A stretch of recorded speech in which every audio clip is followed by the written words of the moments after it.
Assalamualaikum warahmatullahi wabarakatuh. Selamat datang di video kami. Kami dari kelompok 1, kelas 21 dari mata kuliah Literasi Data dan AI. Kami akan sedikit memaparkan hasil kerja tugas besar kelompok kami terkait literasi data dan AI dalam analisis kebumian, eksplorasi data dan penilaian kode generatif AI. Dengan dosen pengampu yaitu Ibu Ramona dan Pak Andiegon. Oke, next. Di sini terdapat beberapa anggota kelompok kami. Kelompok kami terdiri atas 6 orang. Baik. Latar belakang dari tugas ini, iklim adalah rata-rata keadaan cuaca dalam waktu yang cukup lama dan digerakkan oleh gabungan beberapa unsur seperti radiasi, suhu, dan lain-lain. Perkembangan teknologi dan AI dapat membantu menganalisis dan memvisualisasikan data secara benar dan efektif. Harapannya, kami bisa menganalisis data, memvisualisasikan, dan menilai kemampuan generatif AI dalam membantu proses analisis data kebumian. Next. Tujuan kami yaitu ada 4.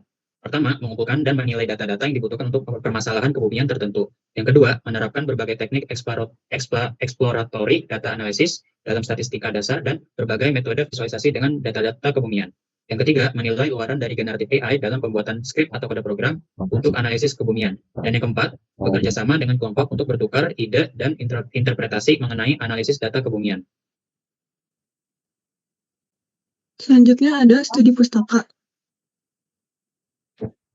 Yang pertama, iklim. Yang kedua, kondisi geografis Kota Manado. Yang ketiga, kelembapan relatif. Yang keempat, curah hujan. Yang kelima, kecepatan dan arah angin. Yang keenam, analisis statistik deskriptif. Yang ketujuh, visualisasi data. Yang kedelapan, analisis korelasi. Selanjutnya adalah metodologi yang kami gunakan pada tugas ini. Dataset yang kami gunakan pada analisis ini adalah data iklim harian Kota Manado sepanjang tahun 2024 yang bersumber dari BMKG, serta dapat diakses secara resmi melalui website BMKG yaitu dataonline.bmkg.co.id. Dataset ini mencakup 10 parameter meteorologi, antara lain suhu maksimum, minimum dan rata-rata dalam Celsius, lalu curah hujan dalam milimeter, kecepatan angin rata-rata dalam satuan knot, serta arah angin terbanyak, kecepatan angin terbesar, dan arah angin saat kecepatan maksimum dalam satuan degree atau derajat. Format data mentah yang kami gunakan adalah dalam bentuk CSV dengan dimensi 367 baris kali 10 kolom dan ukuran filenya 17 KB. Next. Berikut adalah gambaran dari dataset kami. Next. Dan berikut adalah metode analisis yang kami gunakan. Yang pertama adalah analisis statistik deskriptif. Kami melakukan perhitungan statistik dasar serta menganalisis data kosong. Lalu kami membuat visualisasi data yang terdiri dari visualisasi distribusi, visualisasi perbandingan, visualisasi temporal, dan visualisasi hubungan. Secara umum, perangkat lunak yang kami gunakan antara lain ada Python, Pandas, Matplotlib, dan AI. Selanjutnya, ada metode analisis visualisasi di mana kami menghitung koefisien korelasi, analisis regresi, dan interpretasi korelasi. Baik, selanjutnya ada analisis statistik deskriptif. Next.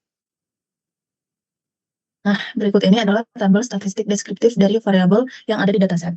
Di mana kesimpulan yang bisa diambil itu yang pertama, untuk suhu, rata-rata suhu relatif itu adalah 27,22 derajat Celcius. Dengan rata-rata minimum itu 23,41 derajat Celcius dan suhu maksimum 31,8 derajat Celcius. Nah, distribusi suhu ini menunjukkan bentuk yang simetris. Untuk distribusi suhu rata-rata itu skewness-nya rendah dengan kemiringan ke kiri, sedangkan untuk suhu maksimum dan minimum itu distribusinya cenderung ke kanan.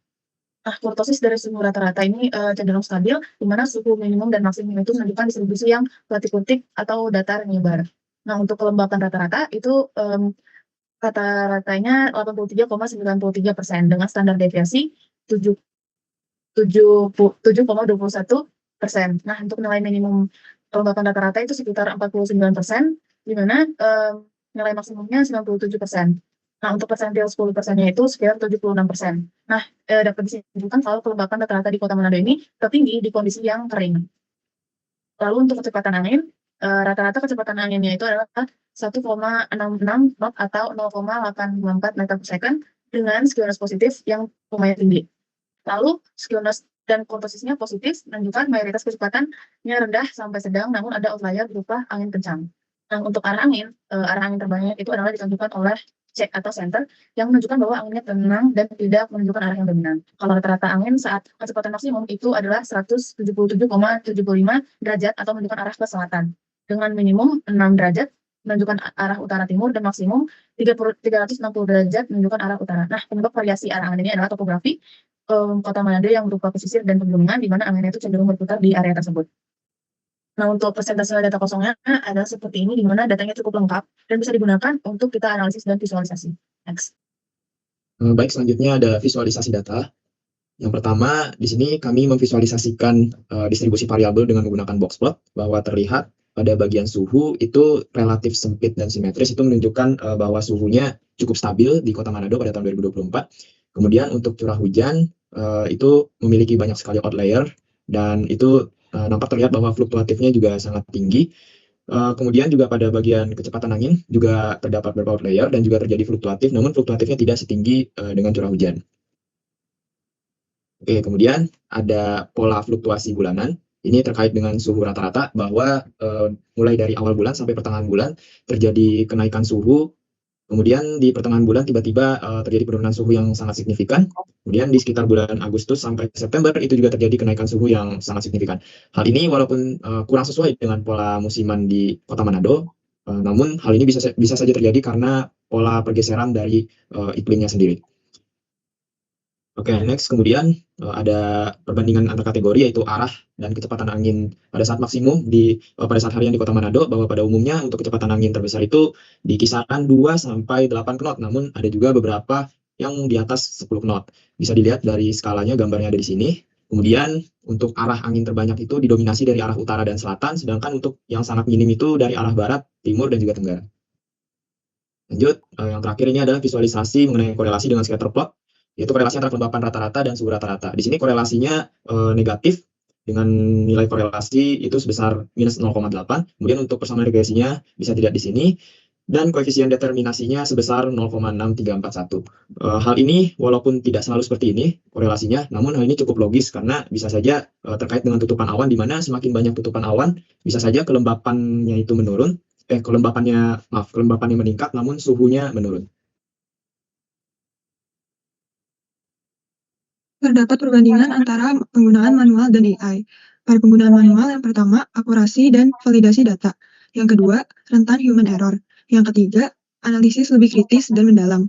Saat menggunakan AI, yang pertama, hasil cepat dan otomatis. Yang kedua, bergantung pada instruksi. Yang ketiga, perlu verifikasi konteks. Baik, selanjutnya kesimpulan. Pertama, wilayah ini memiliki iklim tropis pesisiran stabil dengan suhu rata-rata 27,2 derajat Celcius dan kelembaban tinggi sepanjang tahun. 2. Curah hujan umumnya rendah namun berpotensi ekstrim pada hari tertentu. Yang ketiga, pola musiman terlihat jelas dengan musim hujan terjadi pada awal dan akhir dan musim kemarau pada pertengahan tahun. Yang keempat, ditemukannya hubungan signifikan antar variabel seperti korelasi negatif antara suhu dan kelembaban. Yang kelima, data dianalisis menggunakan Python dengan library seperti Pandas, NumPy, dan Matplotlib. Generative AI seperti ChatGPT, Gemini, dan Black Box AI dimanfaatkan untuk menghasilkan kode statistik dan visualisasi awal, meskipun interpretasi tetap memerlukan validasi manual.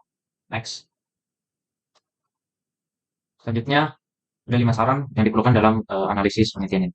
Yang pertama, perluasan periode data.